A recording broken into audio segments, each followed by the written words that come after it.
Direction la Haute-Marne à présent, c'est ce département qu'a choisi une colonie d'hirondelles de rivage pour s'installer. Entre 60 et 80 individus repérés à Saint-Dizier, un spectacle printanier qui pourrait être de plus en plus rare. L'espèce est classée comme vulnérable. À Saint-Dizier, les oiseaux sont donc bien protégés pour nicher en paix. Explication de Charlotte Meunier et Olivia Garrett-Alaïs. C'est un coin de pêche prisé des passionnés, mais il est désormais interdit d'accès. La Ligue de protection des oiseaux a repéré ici une colonie d'hirondelles de rivage, entre 30 et 40 couples venus pour se reproduire.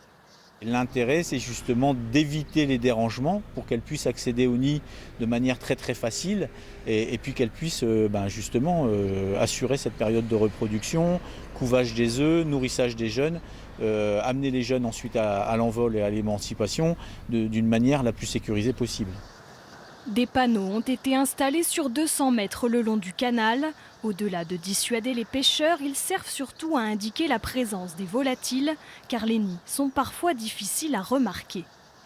Les hirondelles profitent des trous qui sont dans les pales planches pour s'installer et pour faire leur terrier. Donc en fait là, elles sont sous nos pieds. L'hirondelle est une espèce menacée. La diminution du nombre d'insectes et la destruction de son habitat entraînent un large déclin de l'espèce. La saison de reproduction est donc une étape clé.